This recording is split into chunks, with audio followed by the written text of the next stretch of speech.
Sunday Surefire Podcast. I'm your host, the Commish.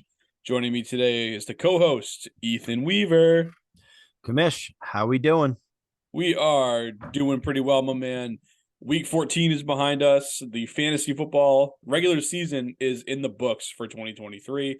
The thing just absolutely flew by on us like it does each and every year. And now is everyone's favorite time of year. It's winning time. It's time to win fantasy football championships. So good luck to everybody, whether you're in redraft, dynasty, best ball leagues, whatever it is. Just wanted to say right off the top here, folks, I hope that the coming weeks go really well for you, and you're putting some cash in your pocket around the holidays. Always a good time to do that. Ethan, did your fantasy season go according to plan? It went according to plan. It was actually a very, very good year for me. Made the playoffs in all my redraft leagues, with a few with a couple of buys. So I was pretty happy with that. Dynasty was pretty good to me too, and so was best ball. So not a lot of complaints on my end. How about you? Yeah, overall pretty good, pretty good. Did miss out on one redraft league, which was tough blow on Monday Night Football. Needed to win some help, got the help I needed, but couldn't come through on my end. A lot of injuries piled up against me, and just sometimes you just don't have enough. But when you play in as many leagues as we do, you're bound to have some good things happen elsewhere. So got a number of buys to look forward to, and some interesting playoff matchups coming up this week. You mentioned the best ball league. We both did pretty well in best ball. You ended up coming in first place in the regular season, in our Sunday Surefire Invitational, which for those who listen and are a part of it, you know what a fun experience that's been. But for those who don't, I mean, it's a season-long best ball tournament, a redraft format where it was a 16-team league, and essentially give you, the listeners, a chance to compete with us here on the program at Sunday Surefire. Like I said, Ethan came in first place. I'll be in second place, and Aaron squeaked into the playoffs as well. He's right in the middle. I think he's the 4 or the 5 seed coming in. So we were well represented as a show here in the playoffs, with 7 playoff teams. In a 16-team league, it actually gets pretty tight. So good on us for all making it there. And if you want to be a part of this, make sure you're checking us out on our social media platforms. We're on X at Sunday_Surefire. We're on Instagram at Sunday Surefire, on Facebook as well. If you're not familiar with this, just message us there, and we'll get you in there for next year. So our goal is to have a different tier system where we use promotion and relegation between the different leagues, sort of like the English soccer format, for those who are familiar with that. So I think that's going to be a good long-term fun project for everyone to be a part of here. So I guess any quick takeaways from the best ball or the invitational that you want to talk about before we get into week 15 DFS talk? Yeah, no, the best ball league there was a lot of fun. I'm glad I was able to get that only buy. There's only one buy in the 16 team league, so that was pretty sweet. But as you said, the Sunday Surefire crew was well represented.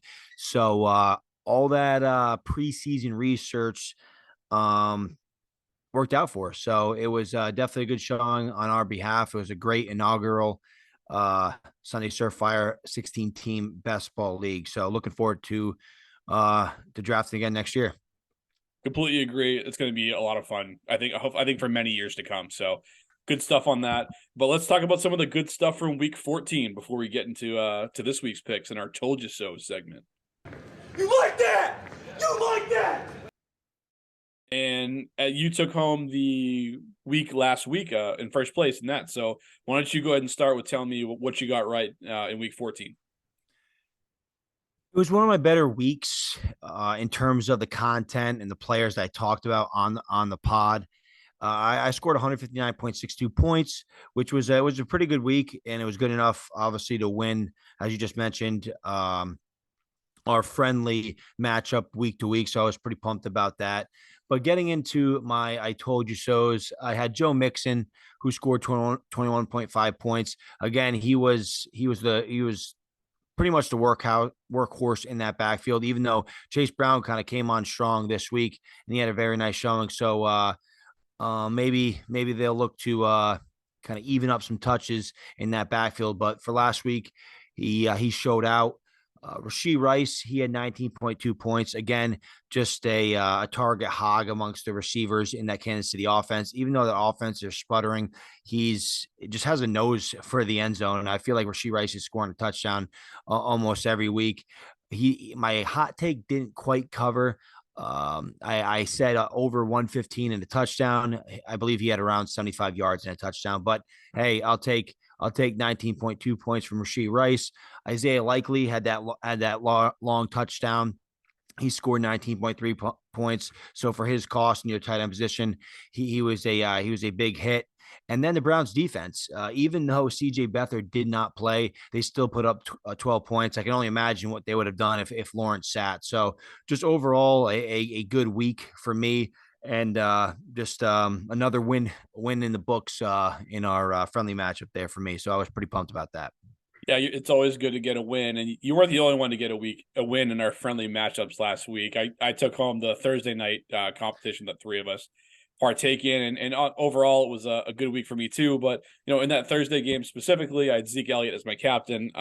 For all the things you got right last week, Ethan, that was one you were dead wrong about. I wasn't here last week for you to say it to my face, but I was listening as always, and I know you didn't like the Zeke call at the time, but 40 points later in the captain slot.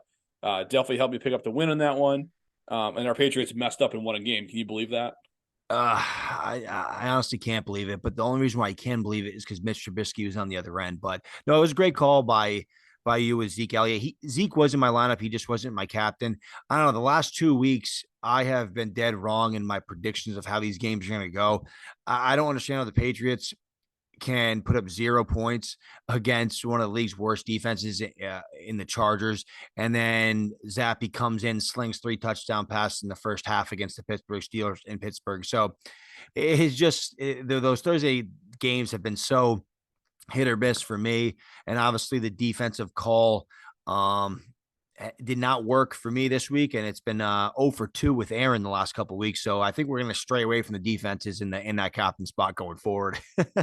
Well, that's good foreshadowing for what's coming up here. Towards the end of the episode, we're going to touch on more Thursday night football for this coming week. It's another doozy of a matchup that we'll dive into. But doozy.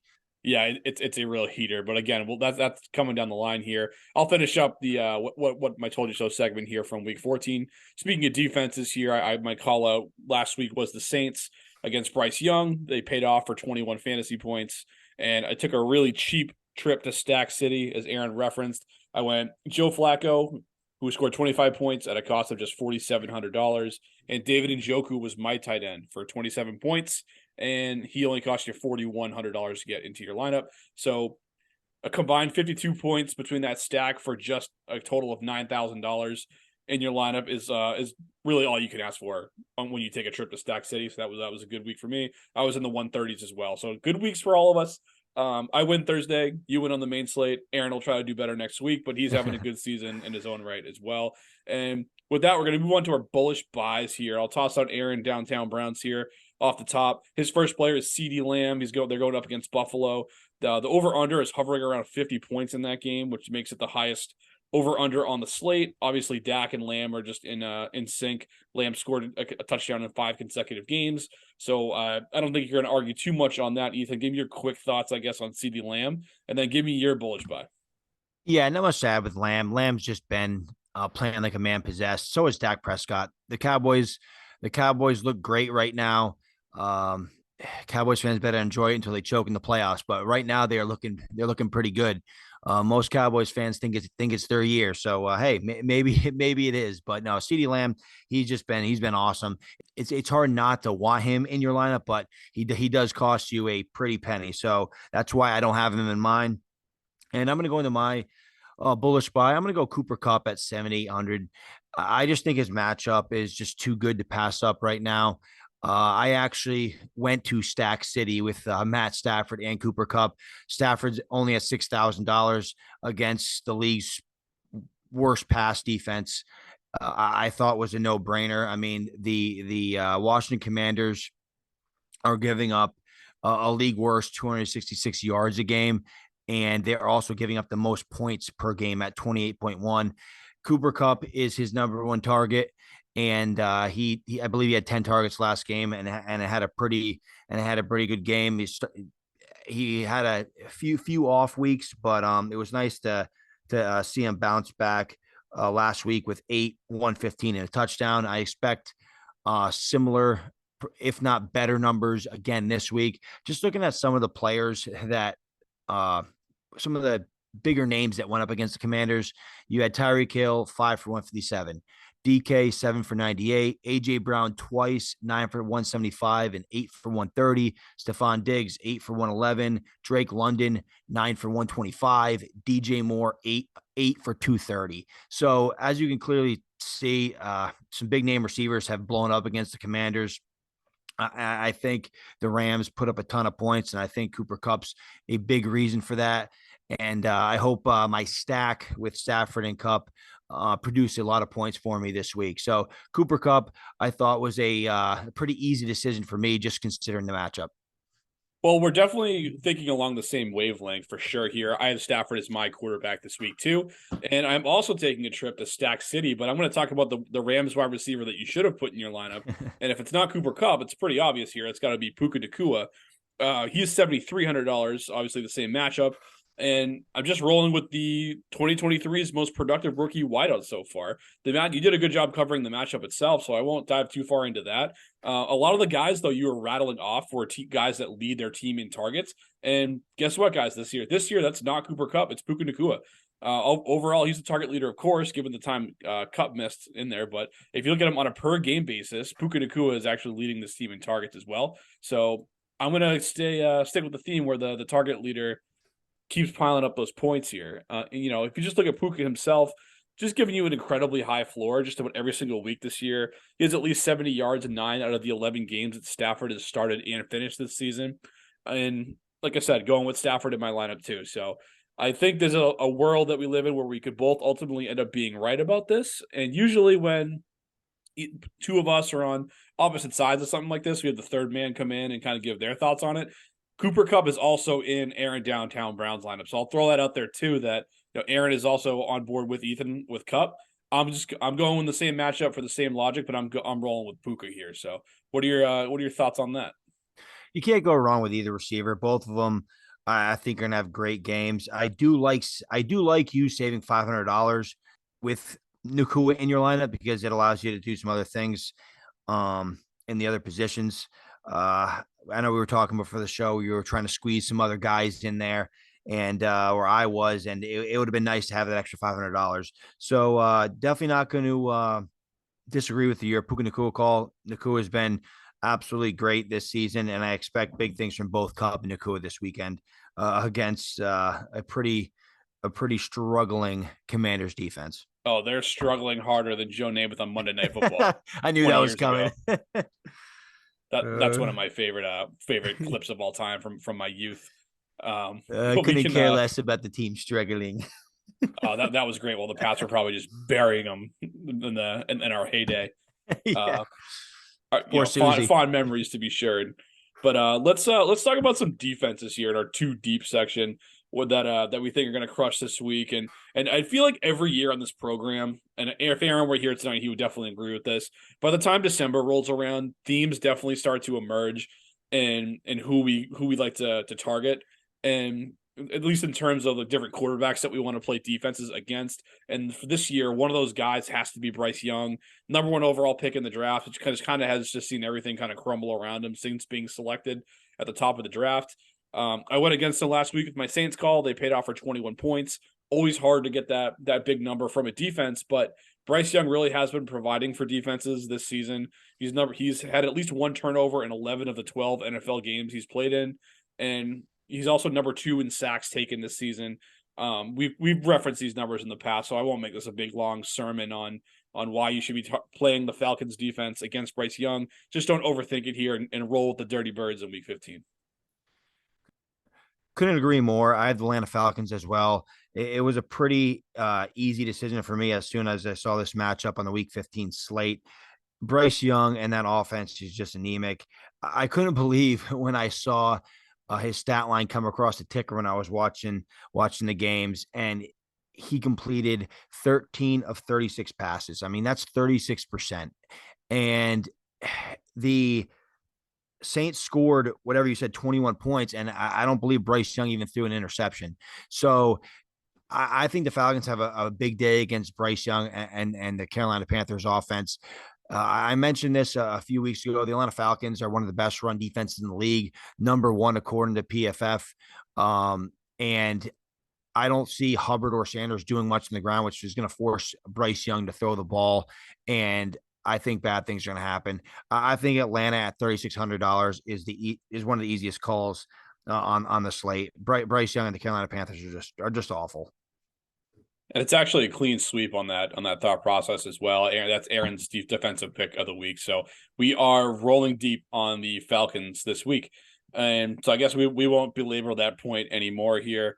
Sorry to our Panthers fan friends that do listen each and every week. I feel like we also say that just about every week. That's another theme that we go with. But we appreciate you guys hanging in there and continuing to listen to us talk ball, even though we kind of jump on your team a little bit here from week to week. So let's keep the train chugging along here, if you will. Let's move on now to our pick six category. This is where we talk about players that are a lot lower in the pecking order compared to the studs that we've talked about thus far.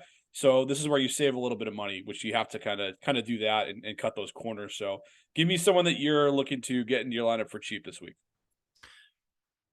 I think we all can agree on this player. I was very surprised to see his price at 4,900, considering what he's been doing over the past few weeks, and that's Jayden Reed of the Green Bay Packers. They're going against Tampa Bay, who have the 29th ranked defense against opposing wide receivers. They have not been very good at stopping the wide receiver position at all. And to get Jayden Reed, Jordan Love's number one target at this point in the season. I mean, considering Christian Watson, he's been kind of banged up, but I mean, Reed had 10 targets on Monday night.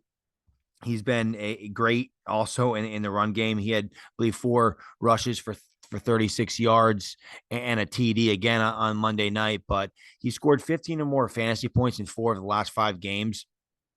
And he's, like I said, he got 10 targets last game. He's starting to come into his own. He's a second round rookie selection. So he's starting to kind of come on late in the season. And like I said, the Buccaneers are allowing 264.1 pass yards a game, which ranks 30th in the league. And I think Jordan Love and the Packers bounce back in a big way against Tampa Bay Buccaneers. And I think Jayden Reed will be a big part of that. Completely agreed. He's also in my lineup. He was one of the pick six players that I wanted to discuss on this episode. So I'll just keep piling on here quickly. You talked about the touches that he's getting. He's over the last 4 weeks, he's seen 29 targets and 9 carries over that span. That mark is good for 7th in the league among wide receiver opportunities over that time frame. So opportunities, of course, being, times where you're either being thrown the football with a target or receiving a handoff. So he's getting those opportunities that we want to score at close to an elite level. And like you said, the Bucs defense can be tough to run against, or so you have to throw on them. So if you think about Reed too, yeah, sure, maybe it's tough for running backs to run on him, but the looks that a guy like a Jayden Reed gives you, that the different type of things, if you watch these Packers games that they're doing with them, are really tricky for defenses to pin down sometimes. So it's just those secret points that are kind of hidden in the form of carries. And, we saw him break a 38-yard touchdown run. So the guy has the ability to be a game breaker whenever they get the football in his hands, and they're doing that at a fair rate lately. So for under $5,000, I could not believe this either, that he is still priced so low. So it just feels like something where DraftKings isn't quite up to speed. And I don't even care if Aaron Jones comes back here at this point. I'm not really expecting much from him down the stretch run as the season continues. So that's what I got for my first pick six player. I'll just jump into my second one here. It's Curtis Samuel. He's playing at the LA Rams. So going back to this game, just going on the other side of it now. He's priced at $4,600 on DraftKings. He's been the Commanders' primary slot wide receiver this season, and he's quietly been building some chemistry with first-year starter Sam Howell. He put up four receptions for 65 yards their last time out, and he was actually marked just short of the goal line here. So if it hits the end zone there, he's probably that alone is probably bumping up his price a little bit higher. So just a quick thing there, and then also the game before that he went over 100 yards. So he has been coming along here as the season progresses in a lost season for the Commanders. This game's actually kind of sneaky. It's sneaky high over under here. It's 49 at the moment, which is the second highest on the slate. So I do want to get some cheap pieces of this game into my lineup. And I kind of paid up a little bit earlier with Puka, getting him in there. And now I just want to go to the other side of the ball. And even though Howell can be prone to turnovers, he's also shown that he's capable of making plays as well. And I think Curtis Samuel was a nice little way for me to cut corners to get him into my lineup here. So where are you at on Curtis Samuel for week 15? I like to call Curtis Samuel was in my lineup for a brief period until I started switching things around. But I think the Rams have a big day, which is going to force Sam Howell, per usual, to chuck the ball a lot. I know we discussed Sam Howell and the Commanders' passing attack a couple shows ago, and how Sam Howell has been leading the league in pass attempts, and I think he's going to have to chuck the rock a ton against the Rams.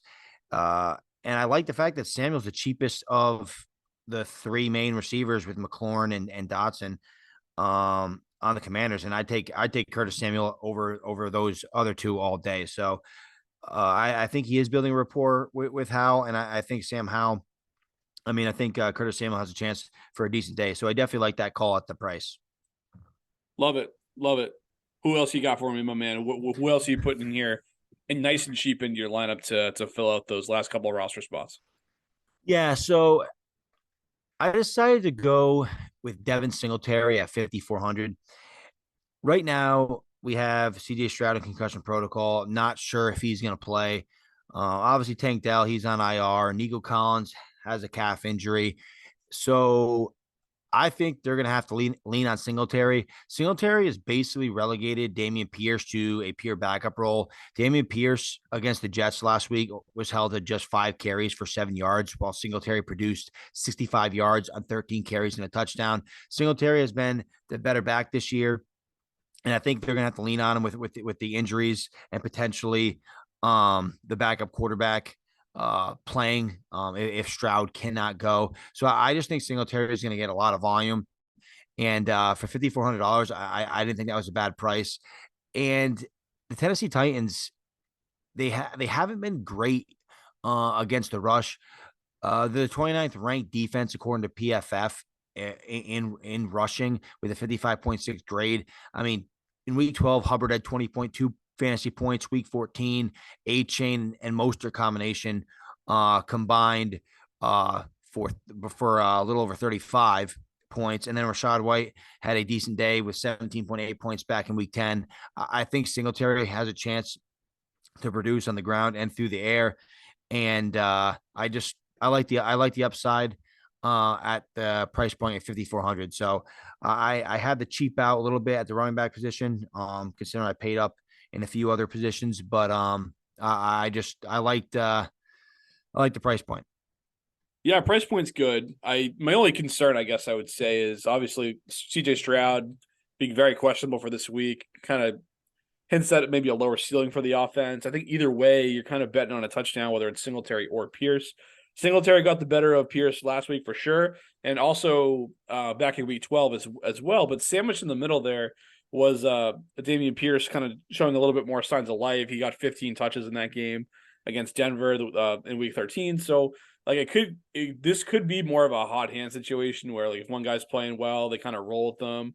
And that can be a little tricky to pin down from time to time. If I was betting on one of these two backs for the rest of the season, I would pick Singletary if forced to choose. Ultimately, I'll probably pivot away from the Texans' backfield if I'm being honest. But we'll see how that one pans out here. This is actually a good spot to bring up one of Aaron's pick six players because he's also targeting a player on this Texans offense, but he's going with a pass catcher. You mentioned the litany of injuries that the Texans receiver corps has sustained. So he's rolling with Noah Brown for 5,000, and he's just kind of banking on the fact that with Collins banged up and Dell out for the year, that he can kind of become that top go-to option for the Texans quarterback, whether it be Davis Mills or CJ Stroud. So who do you, I guess, give me your thoughts on Brown. Are you a little worried about the quarterback situation to make this call tonight? I am worried, and I do completely agree with the fact that this offense, obviously without Stroud, is not going to have as much upside. So obviously the touchdown opportunities may go down, but I don't think the Tennessee defense is that great. And I'm just kind of banking on volume with Singletary. We'll see what happens with Dameon Pierce, but I think if Singletary can do some work on the ground and through the air, I'm just projecting a decent volume game from him. But Noah Brown scares me quite a bit because Nico Collins was hurt relatively early in that game against the Jets, and uh, Noah Brown had 0 catches on 5 targets. And then the week before, when he was coming back from his injury, he again had 0 catches on 2 targets. So definitely a risky play. But obviously, we see the upside that Noah Brown does have. And I think if CJ Stroud does come back and play, I definitely like the upside of both Singletary and Noah Brown a lot more. So it's kind of a wait and see approach. I just, in I was just trying to find a kind of a cheap running back to put into my lineup, and Singletary kind of fit the bill there. And Noah Brown at 5,000, I would have went in a different direction. Like I would have rather put Curtis Samuel in my lineup to your point with about him than a Noah Brown. Just considering Noah Brown, maybe he's not. I don't know. Maybe he's just finally getting healthy. Who knows? Maybe that knee injury is really lingering, but he hasn't shown a lot in the last 2 weeks. No, he hasn't. He obviously kind of came out of nowhere for a couple of weeks, back to back, weeks 9 and week 10. He has over 20 fantasy points, kind of out of nowhere for a guy who's been in the league for 6 years. Just kind of popped off the page. So maybe he rekindles some of that with more targets filtering his way. Like you said, if Stroud's in there, I'm going to feel a lot better about it. If he's not playing this week, I'm definitely going to stay away. And I know you were looking for some cheap running backs here. Aaron has a cheap running back of his own in this category. He's going $5,200 for Antonio Gibson, kind of banking on the fact that Brian Robinson may not be available in this one. Those hamstring injuries that he's dealing with, those can be tricky and they can kind of linger. So, if how do you feel about it if Robinson is out for this week? If Robinson is out, I love the call, and I would like to get Antonio Gibson in my lineup. I just have no idea what the status of Brian Robinson is, because if Brian Robinson plays, I mean, you really can't bake on Antonio Gibson. I know he's been getting a little more in the mix, but I mean, this entire year has been just such a big disappointment for Antonio Gibson. I drafted Antonio Gibson in a couple of my redraft leagues. Luckily, I was able to rebound him from that, but he's just been he's I was hoping for a big year from Antonio Gibson with Eric Bieniemy and maybe that Jerick McKinnon role, and it just hasn't come to fruition. So playing Antonio Gibson is very scary if Brian Robinson is in. But if he's not, I definitely like the upside, and it would be pretty sweet to see a potential workhorse role. But then again, the Commanders aren't afraid to give the rock to Chris Rodriguez either. So I know the Commanders were pretty high on Rodriguez in the pre-draft process. I think they had like a 3rd-round grade on him. They got him in like the 6th or something like that.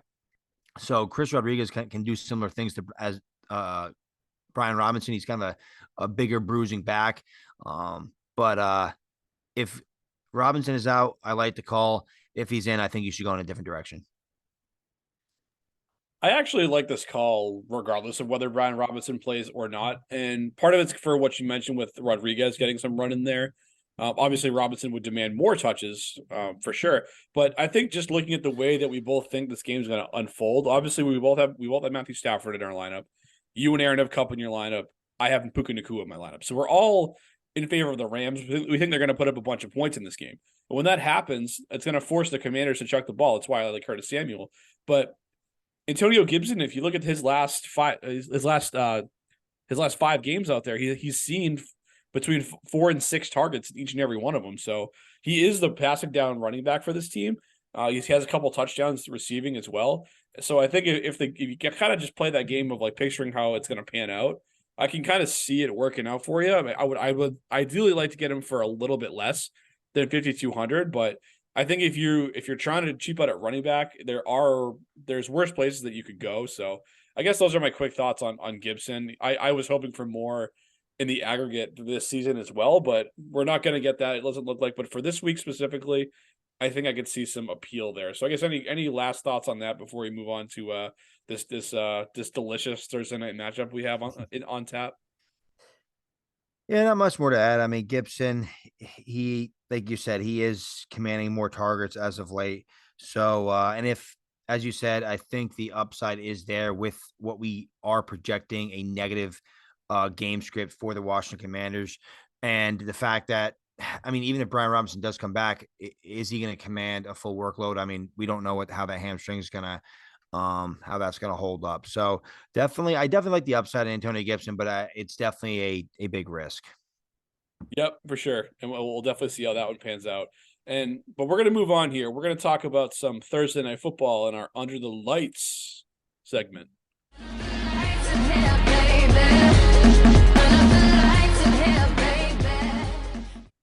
And like we mentioned, this one is a real doozy, folks. We have Chargers at Raiders. The Raiders are coming off a barn burner of a game last week where they came up on the short end of a 3-0 ball game that dragged the game of offensive football back about 75 years. And the Chargers are coming off yet another loss. And also some bad news came down today for them that they lose Justin Herbert for the remainder of the season in the process. The Chargers season, for all intents and purposes, was over. Whether Herbert was going to suit up the rest of the way or not, but just some bad news from them. And, maybe one of these weeks we're going to have an appealing fantasy matchup standpoint here to talk about, but it's definitely not going to be this week here. So I guess give me your quick thoughts on the game and let me know how you think it's going to pan out before we get into our caption selections. Yeah, I feel bad for Amazon Prime to get another another great game like the Chargers versus the Las Vegas Raiders. The over-under in this game is 34. The Raiders are favored by 3 points, and I project a very low-scoring affair. As you can tell with the over-under being just 34 points. The Raiders couldn't score a single point last week against the Minnesota Vikings, and I don't think they're going to catch lightning in a bottle this week either against the Chargers. Even though the Chargers defense really isn't that good, but this Raiders offense, who knows if Jacobs is going to play. Obviously on the Chargers side of the ball, you have Easton Stick in there, as you mentioned. Justin Herbert is out for the season, unfortunately, with that broken finger. So I think it's going to be a lot of ground and pound for the Chargers with their young quarterback. And it's just unfortunate losing Herbert because it's really going to impact guys like Allen and Eckler going forward in the fantasy playoffs. But we'll be able to get an early look at the Easton Stick-led offense on Thursday night. Yeah, it's definitely not one anyone's looking forward to. I don't quite feel as bad as Ethan does about Jeff Bezos and Amazon. For the quality of the product I don't feel bad they're getting. I think Jeff's going to be just fine out there. That's just my personal stance on it. But this might sound a little crazy going with a team that just got shut out not even a week ago in the Raiders, but I think they're actually going to cover this one. Just first career start for Easton Stick is a tough spot to be in. Keenan Allen's also questionable for this game. Aiden O'Connell is a little baked up in his own right. I think he should be good to go for this one. And I like the Raiders if obviously the home field plays into the equation some, but I just think the Raiders are more accustomed to playing with him under center at this point. It's been a few weeks that he's been their starting quarterback. Whereas the Chargers now on just a few days rest go from their franchise guy and Justin Herbert to, obviously the young rookie who hasn't played a ton in his career. So I just think they're going to cover in this one. I'm over under. I think last week was kind of one of those spots where everyone was on the under, and so naturally it went the other way. I might get a little creative here and go with the over. I might be going against the grain a little bit, but 34 isn't a ridiculous number to crack, but who knows? Maybe this will be the week that the under pans out. But those are our quick takeaways on the game itself. If you are going to watch it, I mean, if this wasn't a playoff week for fantasy managers, I think this would be one where folks are kind of just like, yeah, I'm going to go ahead and maybe skip this one and do something else. But I think there's going to be a lot riding on this one, whether you have a betting interest or a fantasy interest. It'll probably be on a lot of TVs, which will make Jeff Bezos very, very happy. But let's talk about our captain's lineups here. Essentially what we do here, we talk off the top about one of our friendly contests that we have. We have the Sunday slate, and we also have a Thursday night slate where we set 6-player lineups, and we each designate one player to be our captain for that game. And the captains cost 1.5 times the amount of every other player on the slate to have them in that slot. But if you pick someone as your captain, you get 1.5 times the points for whatever they produce. So my captain for this one, and I know it's Ethan's captain, and it's also Aaron Down Brown's captain. I'll save all the suspense on that point. We all have the same guy here, and with so much uncertainty, we're all rolling with Austin Eckler for $500 here. Not by all means not a great year for Eckler on the whole, but he did average 5 yards per carry last week, caught 5 passes. If there's any prayer that the Chargers move the football in this game, it's got to be through Austin Eckler. You'd have to figure with Keenan Allen banged up and Herbert out of the lineup. Eckler, for the disappointment he's been, if you took him high in redraft leagues this year, he can still give you that dual threat, catch the ball, run the ball type of skill set that you're looking for, especially in a full PPR format like these captains lineups are. So those are my very quick thoughts on Eckler. Do you want to add anything onto our unanimous captain selection for Week 15? Not much to add. I just think Eckler, he had a pretty good game last week, and I think that continues this week. The Raiders aren't very good against the run. They're 25th against running backs. They're allowing an average of 127.4 rush yards a game, which ranks 25th.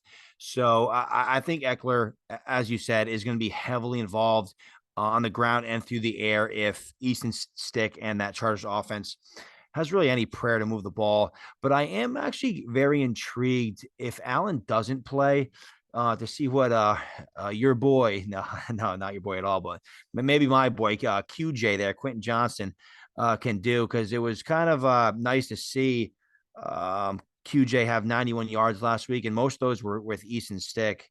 He had that 57-yard bomb, then he had another nice 10-plus yard reception late in that game. So if QJ is the de facto number one, depending on what Josh Palmer's status is, and Allen's out, it would be kind of cool to see what QJ can do, to see if he can build on his last couple of weeks. Because as much as it pains you to talk about QJ, he has been coming along the last couple of weeks.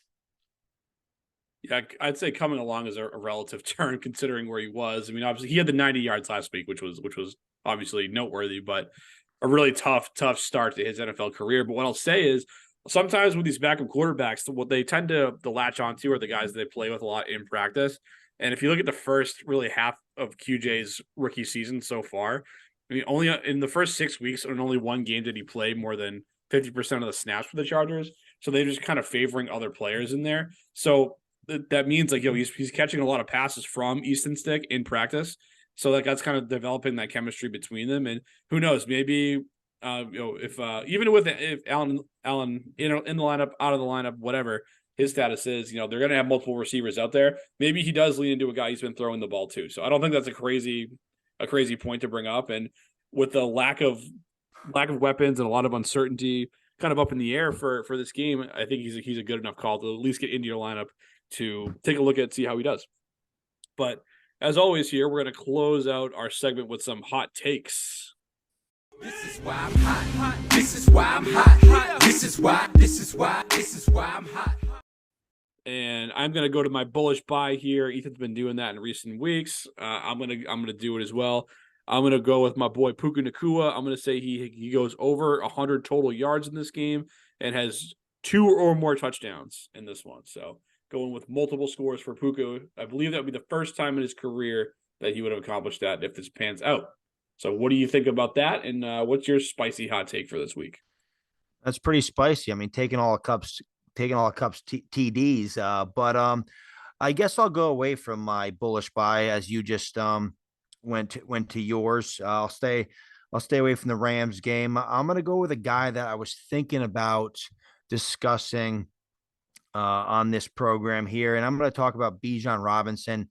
I think he's going to have a great day. I'm projecting over 125 yards and a touchdown on the ground and another 45 plus yards through the air. So a big day for Bijan Robinson. I think he's primed in a positive game script against Carolina. And I just think Bijan comes through for us in the first round of the playoffs. I actually completely agree with that. Bijan is in my lineup too, so I hope your hot takes pans out and it's nice and spicy. Our guy Aaron Downtown Brand was not on the show here. He usually brings the heat in this category too. So oh, he always does. He always brings the heat for the hot takes. He definitely probably our.